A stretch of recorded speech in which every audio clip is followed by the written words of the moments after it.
I must say my life was good, and it was filled with God and family overflowing.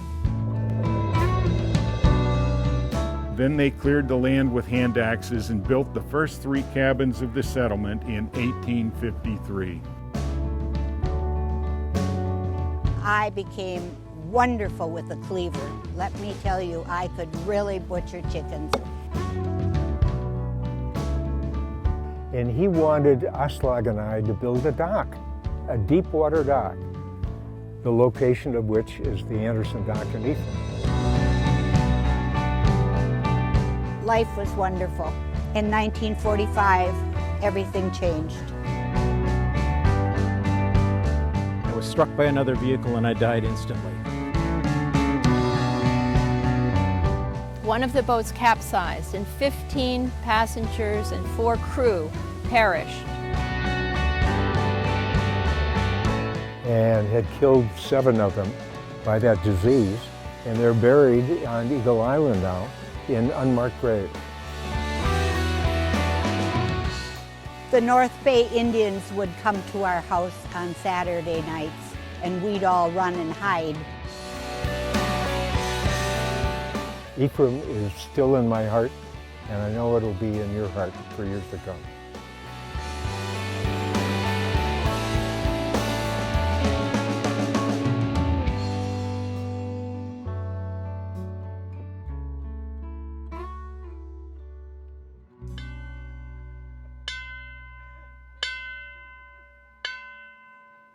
Volkmann. My name is Halvor Anderson. My brother Aslag and I came to America in 1849. When we had decided to leave Norway, and we're from Larvik, we communicated to friends and family that we were going to seek our fortune in the United States. One friend was in America already, Peter Peterson, wrote us a note and said, "You're coming, would you mind escorting my fiancée to meet me in Milwaukee," wherever Milwaukee was. And we said, of course, said yes. We left Norway, got to the East Coast, immediately came to Milwaukee and put the loving couple back together again. After that, Aslag and I said it's now time to get a job and make money and seek our fortune. And the easiest employment was in the lumber industry in the northern part of Wisconsin. So we left Milwaukee, went north to Marinette, and started cutting trees down. And America was growing by leaps and bounds, and lumber was absolutely a necessity. Fence posts, shingles, 2x4s, 4x8s. We did it all. We stayed there lumbering and saving our money until 1865, at which time we said we need a break and we ought to look up our old friend Peter Peterson. And we discovered he was living in Ephraim, right across the bay. So we went to Ephraim to spend some time with Peter and the Ephraim villagers. Now Ephraim was just started 2 years before that, 1853, by Reverend Iverson and a Moravian minister and his flock that he brought up from Green Bay. And they stepped on that land, and there were trees down to the water's edge, and they started cutting and burning and building and creating a community. We got there in 55 after the second group of Moravians arrived the prior year, and that was a bit of a tragedy because they came on a boat from Green Bay, 7 families, and there was an attack of virulent cholera, Asian cholera, and had killed 7 of them by that disease, and they're buried on Eagle Island now in unmarked graves. One of the families was headed by Andrea Hansen. She is resting over there. Her husband died on the island, leaving her with 6 children, no mature male, and setting forth in a wilderness in an unknown land. And she was embraced by the community, and she in turn became a midwife to support herself. And when we were there, we got to meet her and all the other families in Ephraim, which were 40, 50 all told. 40, 50 people, 2 oxen, no horses. And her family, there were 2 young daughters that were attractive and very young, Anna Tanetta and Anna Margareta, which were fun to be with. But after our vacation, we went back working and cutting trees down. But we returned to Ephraim in 1858, but we had a purpose. We kept in communication with Reverend Iverson, and he wanted Aslag and I to build a dock, a deep water dock, the location of which is the Anderson Dock in Ephraim. And we said we would, but we wanted to be able to buy some land here at the same price that they paid for it as a community. I bought 58 acres, Aslag bought 110 acres at $1.16 an acre. Came here, built our dock, Aslag and I, with the assistance of some of the townspeople. And once that was done, Ephraim was now a viable economic community because large boats could come to the shore, offload their cargo, and load lumber, which was a cash crop. From that building to 1861, I worked my property, put up my own house, put up the barn with assistance of community people. In fact, the log barn went up in one day. 1861, I was 39. I thought, maybe it's time to get married. And those young Hanson girls had gotten a little older and a little more attractive. And I proposed to Anna Margareta. She said yes. Aslag found out about it. He proposed to the other sister. She said yes. So Andersons married Hansons in the same year. Our families grew. We gave birth to 25 children, 19 of which survived birth. And in fact, one of my children has a farm up in Sister Bay, Wisconsin, that is a museum now, corner of the past. Our property is still on the north end of town, and the family still lives there, as well as Aslag's. 1888, I got tired of being a Moravian. I was raised a Lutheran, and I decided that maybe we ought to form a Lutheran church in Ephraim.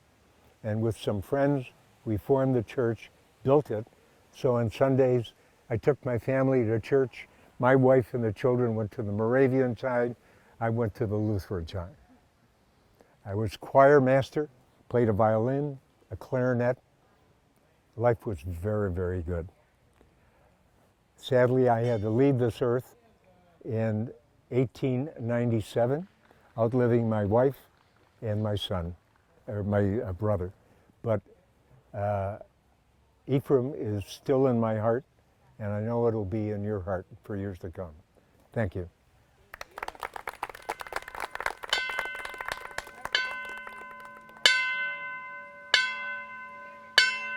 Hello, my name is Clara, and I recognize some of you.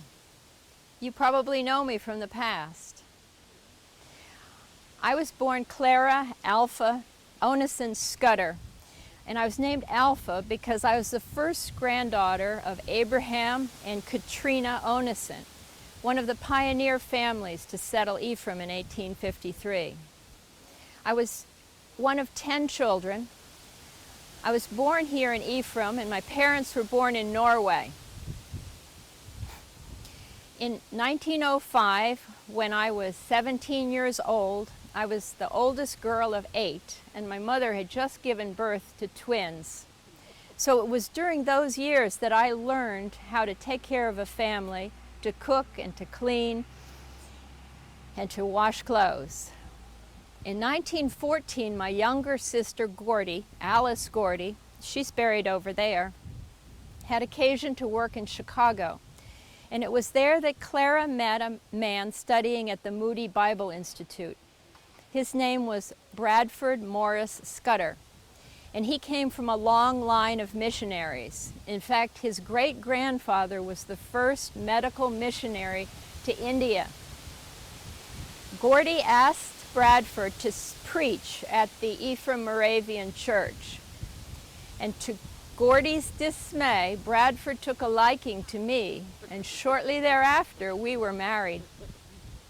We moved to Vermont to his first church appointment, but didn't stay there very long because Bradford was appointed by the African Inland Mission to be a missionary in the Belgian Congo.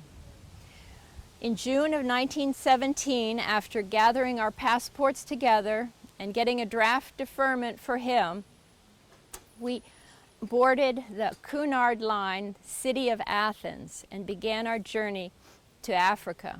After 23 days on the ship, in August 10th, 1917, in the afternoon, a series of explosions took place in the front of the vessel.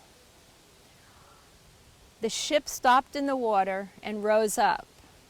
All of us evacuated to 7 lifeboats. As the evening went on, the seas became rough. One of the boats capsized, and 15 passengers and 4 crew perished. But our boat, with 19 missionaries, was saved, and we were tugged back 30 miles to the coast, Table Rock, Cape Town, South Africa. And to this day, in Ephraim, I will not venture out on the water for fear. The people of Cape Town, South Africa were very good to us.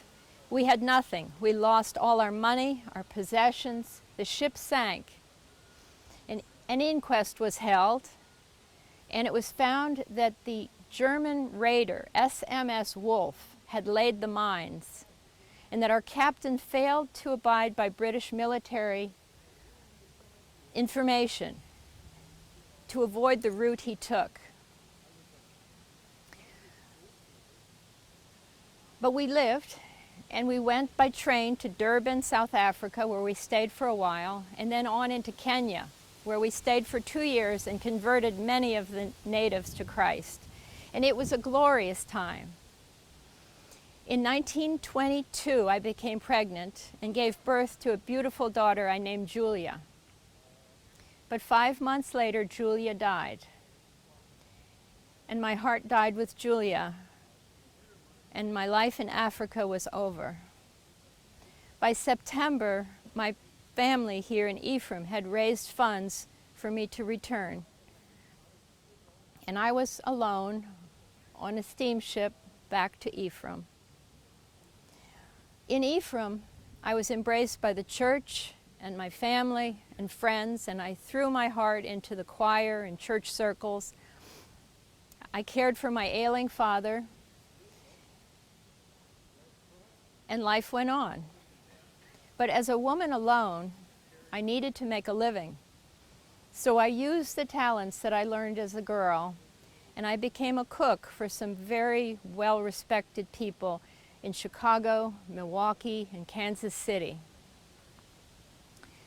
In 1939, my mother died and left me the house on Moravia Street, which is still standing, as I was the oldest girl, and she promised in the will that I must have a place for Gordy to live if I were to die, and I held up that promise.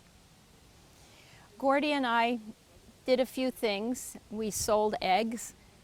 We cooked during the summers, and for a while we had a venture of a high tea serving scones, but our work was far more than the profits. I became the hostess of the Oneson bed and breakfast, as my siblings had many, many children, and they all wanted to come to Ephraim during the summer. And so I had some of them come for 6 weeks at a time, and I really loved my nieces and nephews, but only to a point. The men in the family had to stay out in tents by the side yard because I did not allow smoking, drinking, or playing cards, and they all loved to do that. Only dominoes were allowed. As life went on, Gordy moved in with me, and the patterns became established. We came here in May and left in October, and then we spent the winters with our families in North Dakota, in Chicago, in New York. So turnaround was fair play in the winter for me. I must say my life was good, and it was filled with God and family overflowing. And now I'd like to give some acknowledgement, particularly to the children of the two baby twins, Robert Swanson and Sonny Oneson Myers, because those are the two that gave me all the pictures that you can see at the church of Clara and told me many, many stories that Clara's younger brother told in the tent outside of her house. And some of the stories I'm not telling you because I'm Clara, but if you come back to the church, maybe I'll tell you a little bit more. Thank you.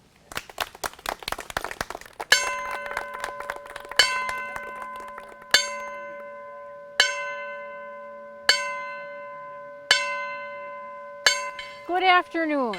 My name is Charlotte Marie Amundsen, and I was born right here in Ephraim on January 22nd, 1865.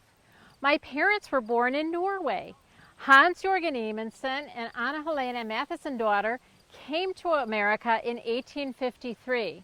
We're not sure if they knew each other before they both ended up in Ephraim in 1854, but we do know they were married here that same year by Pastor Andreas Iverson, the founder of the Ephraim Moravian Church. Their first child was born in 1855. At that time, Anton was only the second baby born in Ephraim because it was still such a new village. There were 6 children in our family born over 19 years. Anton, Mathis, and Johann were older than me. After me came another brother, Henry, and my only sister, Julia. Later, I learned that there were 2 other babies who died, so our family might have been even larger. But 6 children seemed more than enough in a one-room cabin. When I was baptized in May of 1865 by Reverend Groenfeldt, one of my baptismal witnesses was none other than Elsie Groenfeldt, the pastor's wife. Well, I always thought that was kind of special. If you go down the hill later, you'll be able to meet both of them because they're here today like I am, sharing stories of their time in Ephraim. Back in 1854, shortly after he arrived here, Father bought 69 acres on the north shore of Ephraim up there. And for that he paid $86.38. Well, now I'm told you can't even get a foot of shoreline for that. He immediately built a one-room log cabin, as well as a large shed and a chicken coop.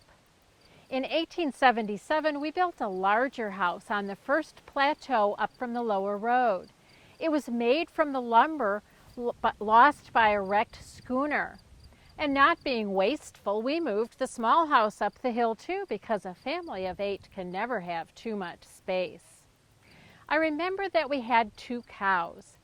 I suppose at first Father thought we'd need them to provide milk for so many children, but later, as we grew up, he sold the milk to many of the neighbors.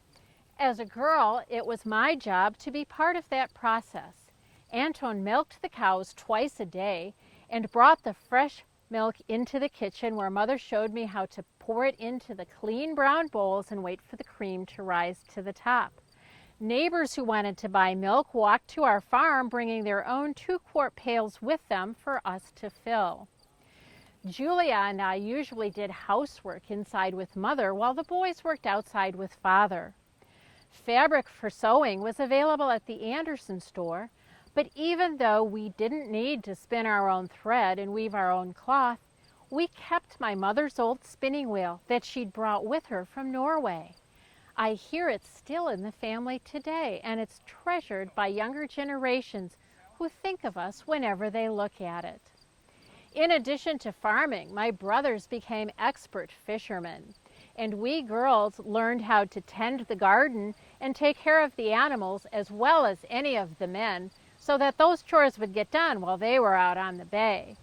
People were always surprised that I was so handy with heavy work, because I was always kind of a small person. When I was in my 20s, we got a new pastor, Reverend Anders Pedersen. His wife came from a somewhat well-to-do family, and she was used to having household help.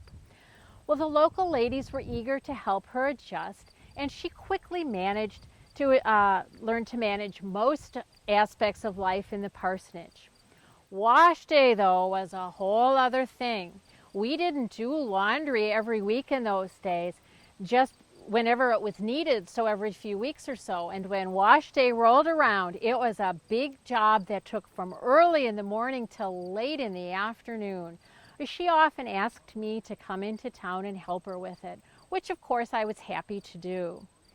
When he was 38, my brother Anton got married.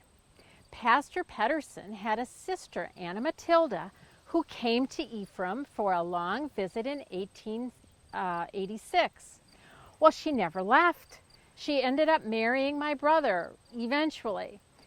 Her health was not very good, and during the whole year of their engagement, no wedding date was actually set. I think her family was starting to get nervous because as late as March 1888, Anton still hadn't started building their house. But by May, the house and plans for a June wedding were well underway. Considering that the bride was the pastor's sister and the groom was a popular local man, everybody in the village was invited. There were so many people coming to the dinner, we had to have it at the parsonage because our house wasn't large enough and Anton's house still wasn't finished yet. After the ceremony at the church and the huge dinner at the parsonage, everyone gathered around Pastor Pedersen at the piano and Anton with his mouth organ, and between the music and an endless supply of food, the party went on until nearly 2 o'clock in the morning. I, on the other hand, never married. I was perfectly happy working on the family farm and keeping busy with church work. I was a member of the Ladies' Aid Society and the Willing Workers, so I saw local friends quite often.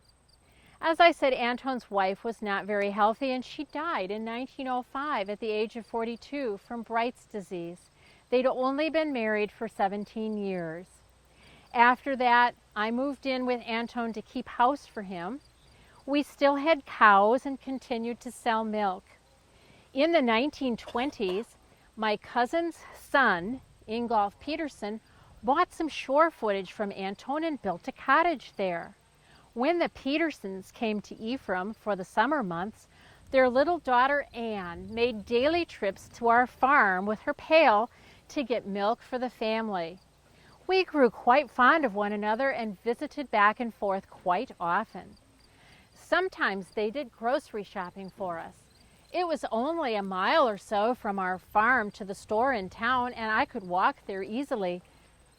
Anton died in 1940, and I continued to keep house and take care of my younger brother Henry, who was crippled. By the time I was in my 70s, I was having some health problems myself. There was something wrong with my neck. They called it a goiter, and I had asthma. Sometimes I went to Appleton to see Dr. Reeve.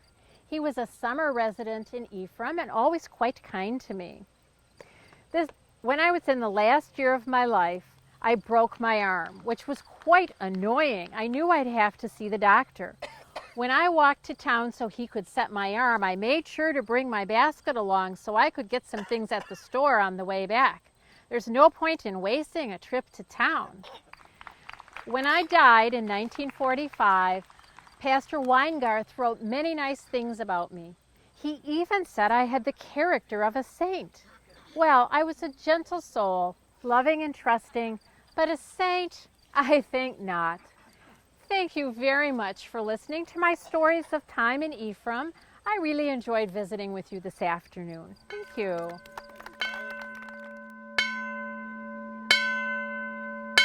Thank you so much for coming. I don't know why you made such a fuss. I just can't understand it. I'm just a farm girl, and I'm not too good at talking. My name is Frederica Bertha Seiler Sohns. I was always called Ida, just Ida Sohns. I was born up in the German settlement about 2 miles east of here in 1883 to my parents, Carl, and my mother, Wilhelmina Seiler. I was the third youngest of 14 children, and we were hard-working farmers. My mother and father were so good to us children, and we were very, very close. When I was a little girl, I attended the Manassas German School, and I went through 6th grade only and spoke mostly German. And I can also remember distinctly when I was young, the North Bay Indians would come to our house on Saturday nights, and my father would give them a chunk of meat, and we'd all run and hide. But they were harmless, but I was always afraid of them. But they always begged for food. When I was growing up, my father died suddenly in 1894 and left us all, and my mother was to do all the farming alone. But she asked my brother Johnny to take over the farm, and she said all she wanted was a garden plot, and he could have the rest. He was only 9 years old. But we made it, we persevered, and my dear sister Hulda, who I am viewing with her eternal resting place today, she and I were so close. She was about 5 years older than me, and we both met our beaux at the same time. She met her husband, Peter Knudsen, who lived in the next farm south of our farm, and I met Arnold Sohns, who came from the settlement, but it was called Maple Grove. Do you know where Maple Grove is? That's where my husband Arnold lived, and he was one of 10 children. And we went to dances at the Staver Barn on Saturday nights together, and we had a wonderful time. Pete and Arnold both played the fiddle, so they would take their fiddles and we'd dance and dance and dance. And my sister Hulda married Pete earlier than Arnold and I did, and they had a little girl named Melinda. She was my favorite niece in the whole world. And in 1920, my dear sister Hulda died unexpectedly and left little Mally. She was 12 years old. And Hulda had just finished sewing a beautiful red dress for Mally, and she wanted to wear the dress to the funeral. And all my sisters and brothers were all up in arms about that, and I showed my temper, and I did have a temper. And I said, now, if Mally wants to wear a red dress to her mother's funeral that her mother made her, she's going to, and I know that God won't mind at all. I think he'd be happy. So little Melinda wore the red dress to the funeral. Arnold and I were married in 1910, and we had our first son, Bill, in 1912. And we still farmed until 1918. And in 1918, Arnold and I decided to buy some property down in Ephraim, downtown. So we bought a little building that had been a blacksmith shop and another little house next door to it. And it was said, we bought it from the McKee family, and the McKees told us that Iverson built that house originally, and it had a stable down in the basement in the southwest corner. Now, I'm not sure about that because everybody helped each other build houses back in those days. And we lived there for many, many years, and we bought the property across the street, which we raised all our garden vegetables. We started raising chickens, and I became the chicken butcher. We went up in the country to get fresh eggs, and I became wonderful with a cleaver. Let me tell you, I could really butcher chickens. And Arnold became a wonderful meat cutter. And pretty soon people came from all around wanting our meat and chickens, and everybody needed fresh chicken for the hotels on Sunday chicken dinner. So we ended up growing our own chickens, and of course that was a big thing. And then adding the groceries. We delivered groceries. My son Bill delivered groceries to people that lived in the park, and they came from their boats and they would order groceries, and then my son Bill would take the old truck and take the groceries down to the boats, and life was wonderful. In 1945, everything changed.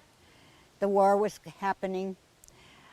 My dear Arnold had a massive stroke, and he laid for 11 years paralyzed on one side, and I had to take over everything. I had to do the meat cutting because Bill had been working in the shipyards because of the war, and he came home and became the butcher.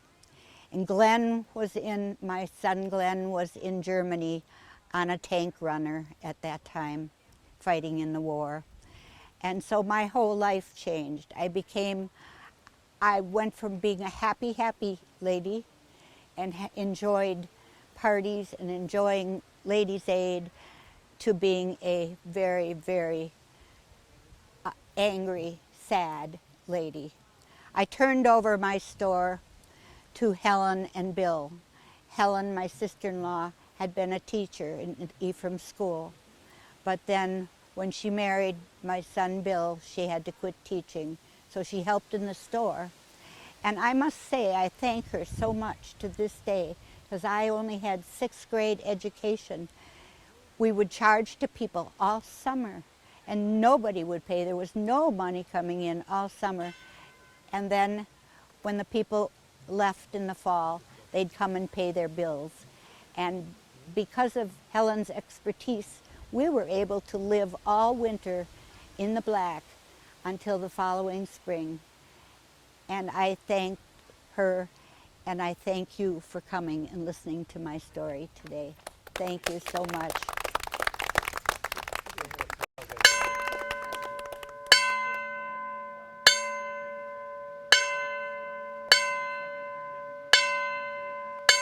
Good afternoon, everyone. My name is George Larson, and I'm honored to have been chosen for this year's cemetery walk.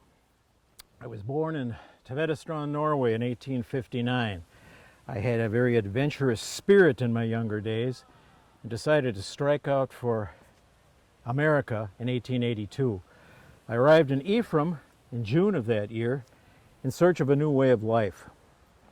Ephraim so reminded me of my homeland with its quaint buildings and serene beauty. I was married in 1887. My wife Mary and I, after a few years, moved to Green Bay for 7 years as employment opportunities were very limited in Ephraim and the surrounding area. We came back in 1898. I purchased an 80-acre tract of land on Maple Grove Road, built a home, and this is where we raised our family, 5 sons and 3 daughters. Our home was small, as many were back then. Looking back, I sometimes wonder how we all fit, but we managed just fine. We had a huge garden, and we raised all our own livestock. Mary was an excellent cook. We always had plenty to eat. Life was hard on the farm, but the rewards were very positive. I owned 2 horses called Gus and Poppy. They helped me do the plowing and got us into town for supplies when necessary. Charles Peterson, local watercolor artist, created a painting entitled Ephraim Winter. It depicts a team of horses pulling a man on a sleigh full of hardwood across, I guess right in front of Wilson's ice cream parlor, probably in midwinter. I always thought that that was a painting of me, Gus, and Poppy. In fact, I know it was because I recognized my red hat in that painting. And if any of you ever run across that painting, think about us. Mary and I were devout pillars of the church. The church played a very significant role in our lives, as it did with many other families in the community. The church, the Moravian church, was the hub of the village, where many long-term friendships were established over the years. We all looked forward to holiday celebrations, potluck suppers, and summer picnics. I was a Sunday school teacher for many years and a church elder for 32 years. In addition to farming skill, I also had some carpentry skills.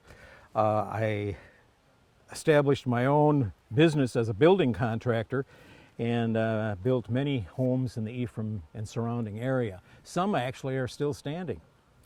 I also owned and operated a sawmill, which was, well, actually it stood on the shore right across from the village hall. Unfortunately, it was lost in a fire after a few years of operation and never rebuilt. I did, however, salvage the steam whistle from the mill ruins, and I'm going to pass it around, have you all take a look at it. It had a real shrill whistle sound, and you could hear it all over the village.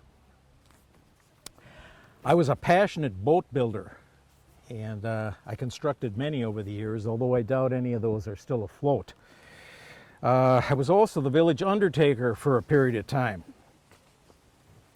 All of my children attended the Pioneer Schoolhouse, which was about 1.5 miles away from our home. They walked the distance daily, both ways, rain or shine, and I never heard squawks from any of them. During the winter months, they often skied to school, taking a shortcut through the swamp. As my children matured, they all became young adults and pretty much went their separate ways. However, 2 remained in Ephraim and started their own businesses in the village. Both were previously portrayed in cemetery walks. My oldest daughter, Hilda, is buried over here with her son, or with her husband, Al Paschke. My youngest son, Maurice, is buried over here in the corner at the entrance to the cemetery with his wife, Esther Marie. Hilda owned and operated Brookside Tea Garden, which maybe some of you remember. It was located on what is now called Water Street and Brookside Lane. It was a combination restaurant, grocery store, and bakery. Southern fried chicken, mashed potatoes, mint iced tea, and then sweetheart pie for dessert. My mouth is just watering thinking about it. There were no finer meals served anywhere in the land. Maurice built the mobile gas station directly across from Hilda's place on the beach side. I had passed before Maurice put the building up, so I never did get to see it in operation, but I had heard that it was a very fun place to stop in and visit. Maurice was a very talented storyteller, even as a kid. Mary and I are the very proud parents of 2 Firbolg chieftains. Hilda was the first female chieftain, and Maurice was voted chieftain a few years later. My life came to an abrupt end in 1931, April. I was driving home one evening, heading up the Golf Course Hill, south of town, and I was struck by another vehicle and I died instantly. I was 71 years old. Mary and I had been married for 44 years. My pallbearers were all popular community figures and my close personal friends. They included Adolf Anderson, B.D. Thorpe, H.R. Holland, Cornelius Goodlett, Albert Doolittle, and Alfred Olson. During one of my many conversations with my pastor, George Westfall, I apparently told him that in my younger days I had led a very reckless and wild lifestyle. He chose to put that in my eulogy. So I guess a word to the wise here, be very careful what you share with your pastor. At 23 years of age, I came to America with a little more than the clothes on my back. I had to learn a new language, and I taught myself how to read and write. Utilizing, I guess, a variety of skills, I was able to make a comfortable living and became a trusted and respected businessman in the community. Overall, I found my life to be very fulfilling. The achievements that I was able to accomplish were beyond my expectations. All of my accomplishments I felt very comfortable with. My family, I enjoyed my family. I'm very proud of all of my family members. I'm proud of my Norwegian heritage. I love Ephraim, and it will always be my home. Thank you for listening, and God bless you all.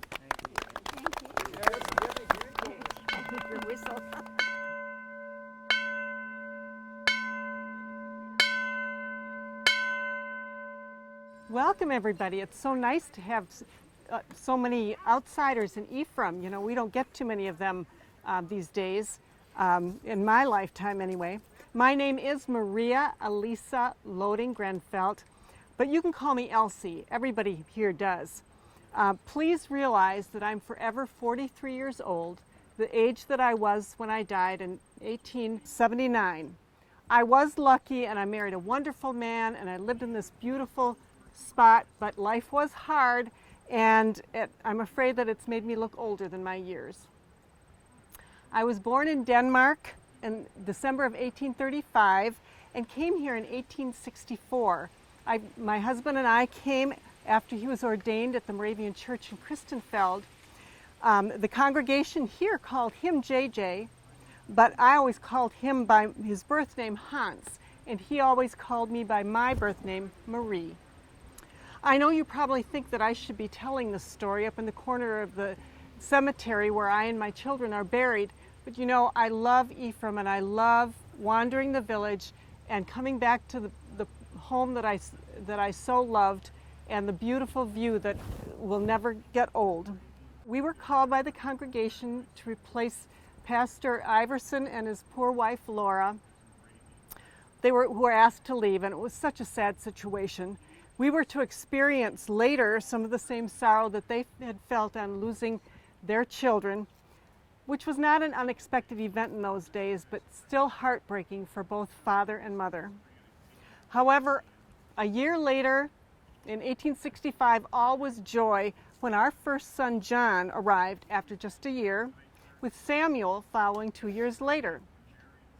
Both became pastors, and John, who anglicized his name to Greenfield, served the Ephraim congregation here as well from 1895 to 1902, and Samuel came later and served the congregation from 1914 to 1918.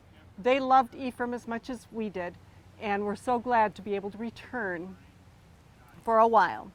Our third son, Martin, was born just a year later, and our 3 sons were followed by 3 daughters. Maria Elisa was named after me. She was born in 1871, but she was delicate and only lived for a month.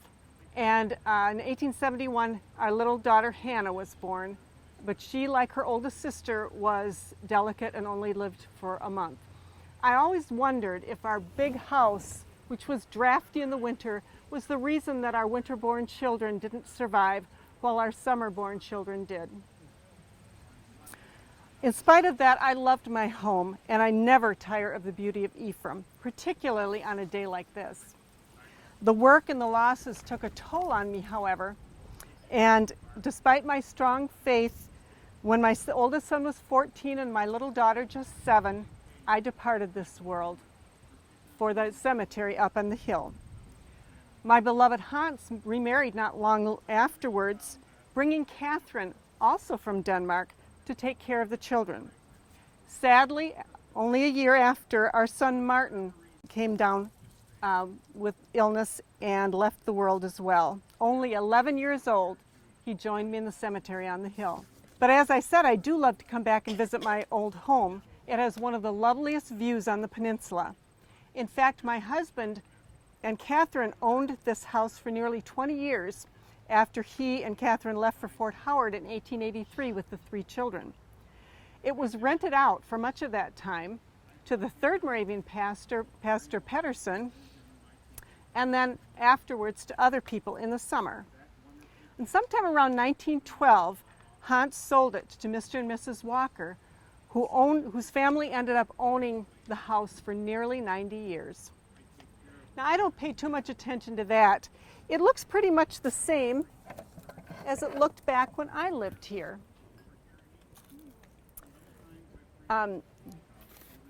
You'll notice this shed roof. My husband and I put that on as a kitchen to replace the tiny little kitchen that was in the house. The stable over there, which you'll hear more from my husband Hans, was added as well. This was built in the style of the Scandinavian style with the stable underneath the house. Well, you can just imagine both summer and winter with animals in the house, keeping it a little bit extra warm in the winter, of course, but the rank odor that wafted up from the lower barn level, I just could not stand that. It was a custom from the old country that I did not appreciate. And it was difficult to grow good garden vegetables. Our garden was up on that flat area there, so we had a large kitchen garden, and I was able to put things away in the root cellar, usually enough for the winter. In that case, we were much luckier than the German farmers who lived up on the bluff, whose main livelihood came not from fishing, but from farming and crops.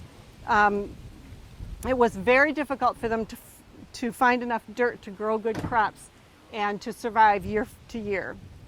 I would like to come around on the side here and just show you a view of our beautiful walnut tree. This is one of the oldest trees now in Wisconsin. At the time I lived, Pastor Iverson had planted it when he built the house. And so it was only about 20 feet tall when I lived here. But it is over 152 years old, and it is a reminder of God's faithfulness and constancy. And I must say, the squirrels seem to like it as much now as they did back then. They will gather the nuts. I've got some of the nuts that I was gathering earlier, which are very hard to get out of the shell, but they're very tasty, and we use them for baking and cooking.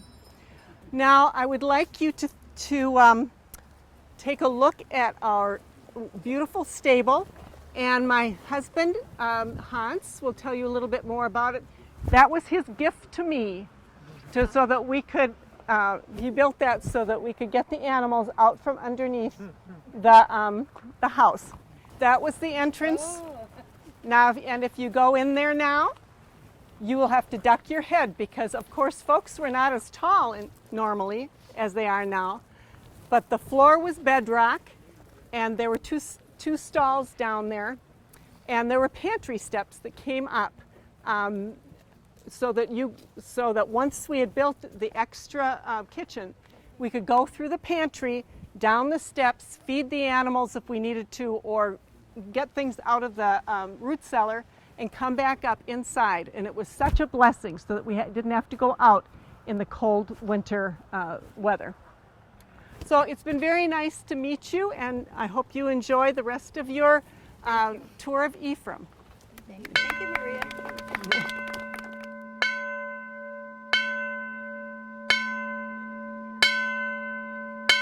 Welcome, my brothers and sisters in Christ, and thank you for your presence today. I was just working here in the stable, cleaning up and feeding some of the animals and taking notes for my sermon. You may see me take notes throughout this presence of yours as we speak together, and I develop more thoughts for my sermon. I'm the Reverend J.J. Groenfeldt. I was born in 1834 in the town of North Selswick, Denmark, and that was back in the day when Chopin was just beginning to excite the world with his music. I was raised as a Lutheran, but at one point in my early life, some friends had asked me to join them in worship at a Moravian church. And I was so impressed with that church and the beliefs of that religion that in 1860 I joined the Moravian church, and soon after prepared myself to speak the word of God as a Moravian pastor. In 1864, you may remember that the nation was at war, and President Lincoln had just taken office for the second time.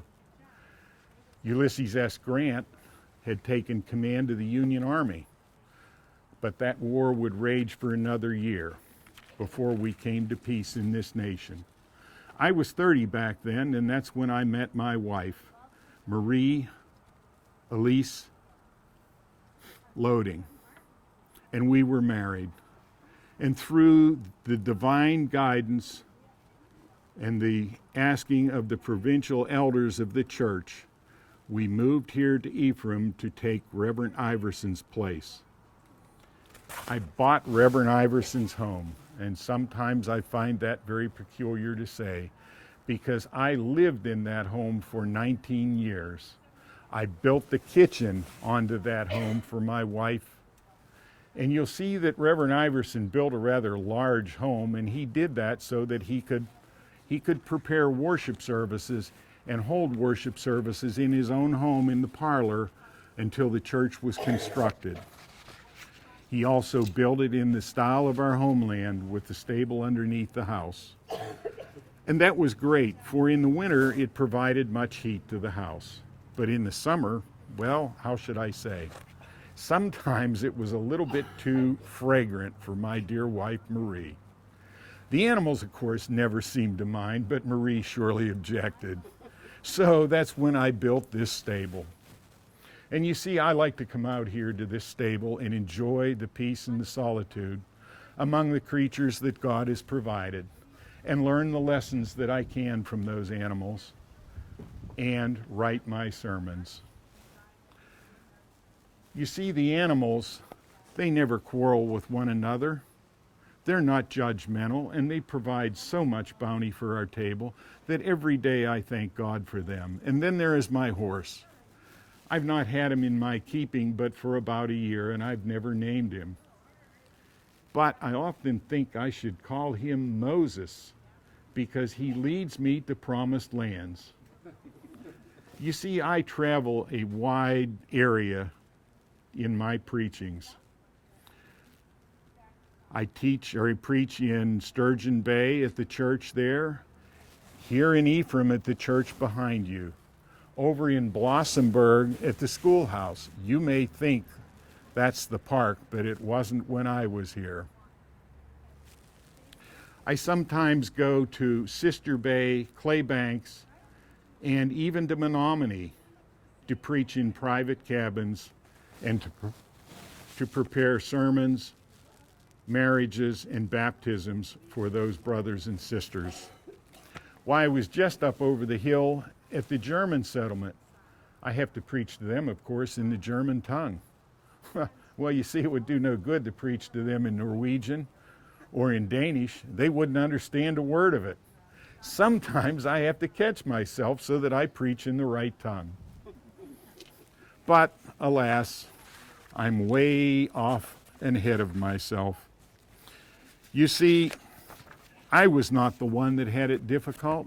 It was the Reverend Iverson, the good Reverend Iverson, who came from across the bay over in Fort Howard. He walked across the ice in the winter of 1853, some 30 miles to Horseshoe Island. And there he met up with his good friend, Ole Larson, who he had met when they matriculated to this country. Ole brought him to the banks and the shores of Ephraim, and they decided that would be a good place for which they should build their settlement. The trees went the whole way down to the beach, and when they came back in the spring of 1853, there was not even room to pull up a rowboat. They had to tie their boats to the trees. And when they did, then they cleared the land with hand axes and built the first 3 cabins of the settlement in 1853. Shortly following that, in 1859, they built the church, and it was down by the shore on the rock. And that was not a very pleasant place to be many days, because it was still swampy down there, and it was cold and damp, and in the winter it was drafty in the church. So the church elders prevailed on me in 1883 to move the church up over the hill. We prepared the church. We cut the trees along the steep path to get it up the hill, and with much manpower, horsepower, oxen power, and of course strong Christian conviction, we were able to get it up here. That cost us $321. Can you imagine that? I don't know how we ever raised that money. The following year, the church elders asked me to take the struggling church in Fort Howard. And I moved to Fort Howard, matriculated there, rented my house, or the Iverson house as everybody calls it, and went to Fort Howard.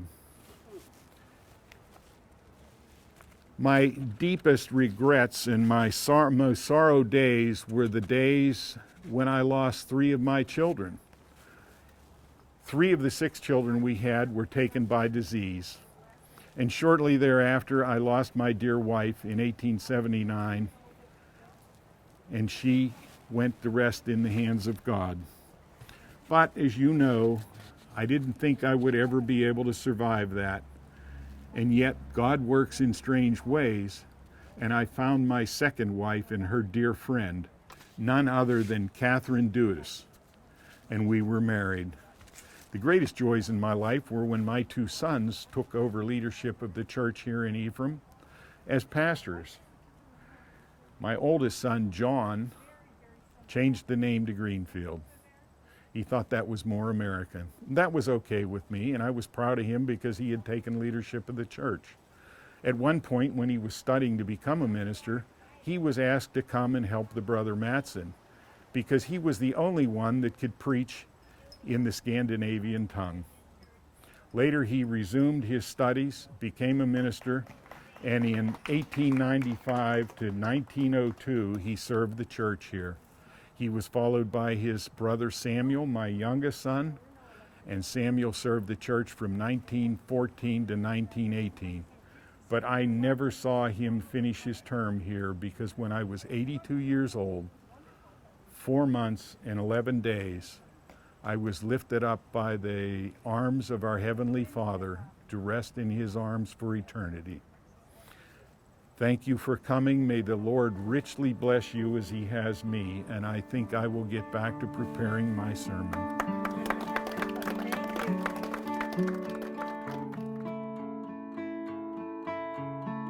I think it's important to look back in history to understand where we're going.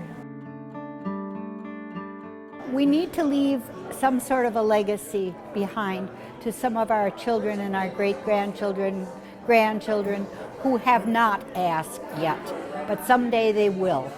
And when they do, there won't be any answers unless there's some documentation.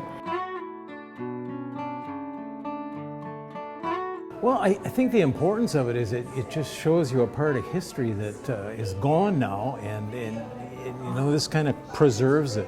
It keeps it going for everybody else. It gives people who live in Ephraim today a sense of who established the town and how it got to be the place that it is today. Of course, they all remember my dad's gas station because he was like, it was there for 40 years, you know. And so it's neat, it really is. Putting history and family in juxtaposition led me to become a better person and understand how I fit into the world. People just enjoy the stories of what had happened, you know. When I was talking about, like, my Aunt Hilda's Brookside Tea Garden, everybody's eyes light up because some people do remember that stuff.